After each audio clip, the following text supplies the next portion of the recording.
आते हैं तब हमें लगता है कि नहीं, जो जनजातीय साहित्यकार हैं हमें उन्हें प्रश्रय देना होगा, उन्हें उनके रचनाओं का संरक्षण करना होगा। इसी बात को ध्यान में रखते हुए इस तरह के समारोह पूरे देश भर में आयोजित होते आ रहे हैं। इंदिरा गांधी राष्ट्रीय मानव संग्रहालय भी 2017 से इसकी शुरुआत हमने की थी और आज ये बड़ी खुशी का विषय है कि हम एक विशाल प्रांगण में एक नए स्वरूप में अपने वक्ताओं के साथ, श्रोताओं के साथ यहाँ पर बैठे हैं और इस कार्यक्रम को शुरू कर रहे हैं। हमेशा से एक यूनेस्को ने मैंने एक स्टडी पढ़ी थी, उसमें बताया गया था कि यदि कोई ऐसी भाषा जिसे 10,000 से कम लोग बोलते हैं तो वो भाषा संकटग्रस्त कहलाती है। और आपको जानकर आश्चर्य होगा कि अगर उस क्राइटेरिया, उस पैमाने पे हम नापें तो हमारी अधिकांश जनजातीय भाषाओं पर संकट छाया हुआ है, उस संकट की जद में वो हैं।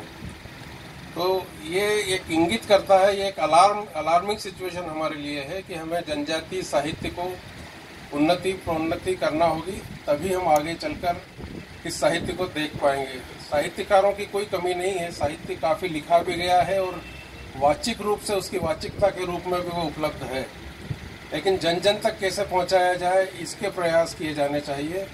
और एक ऐसा वैकल्पिक राष्ट्रीय मंच, मेरे ख्याल से अगर रविंद्रनाथ टैगोर यूनिवर्सिटी के साथ हम जुड़े हैं तो निश्चित रूप से एक ऐसा वैकल्पिक मंच तैयार होगा जो आगे जनजातीय साहित्य के क्षेत्र में अपना उल्लेखनीय योगदान दे सकेगा। यहाँ पर आकर जो साहित्यकार हैं हमारे, वे अपनी प्रस्तुतियाँ देंगे, कविता, उपन्यास, आत्मकथाओं के रूप में भी अभी जनजातीय साहित्यकारों की आत्मकथाएं, बायोग्राफीज काफ़ी पब्लिश होने लगी हैं। उन सबको हम यहाँ पर देख पाएंगे, सुन पाएंगे, क्योंकि इस कठिन दौर में जब आदिवासी समाज वो संघर्ष न केवल अपने जीवन शैली में बल्कि साहित्य के लिए भी करता रहता है, और उसको ये ज़रूरी है कि इस तरह के प्लेटफॉर्म दिए जाएं।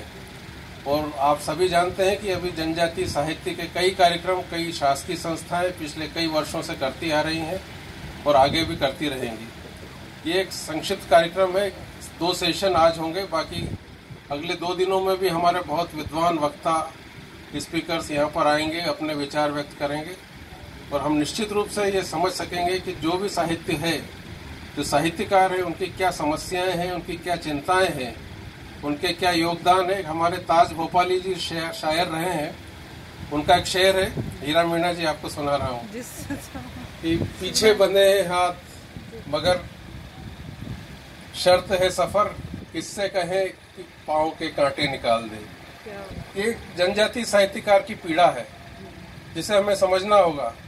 लेकिन उसके बाद एक हमारे राहत इंदौरी जी ने भी उसका जवाब दिया है कि कह रहा है कि न किसी रहबर की जरूरत है, न किसी राह गुजर से निकलेगा, अपने पाँव का कांटा अपने हाथ से निकलेगा। बहुत बढ़िया। तो साहित्यकार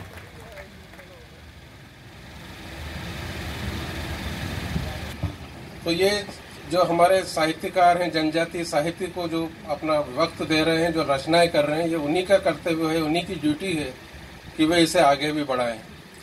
अब मैं ज़्यादा समय न लेते हुए इस कार्यक्रम की हम शुरुआत करते हैं। हमारे एक वक्ता वसंत निर्गुणे जी भी कुछ ही देर में हमारे बीच उपस्थित होंगे और अभी जो उपलब्ध हमारे मधु राघवेंद्र जी और लक्ष्मी नारायण पयोधी जी, इनके विचार हम आज के इस कार्यक्रम के लिए शुरू करते हैं। सबसे पहले आज का विषय जनजातीय आदिवासी साहित्य, योगदान और चिंताएं। आज के हमारे वक्ता राघवेंद्र मधु जी, मैंने जैसे कहा वसंत निर्गुणे जी अभी हमारे बीच उपस्थित होने वाले हैं, और लक्ष्मी नारायण पयोधी जी।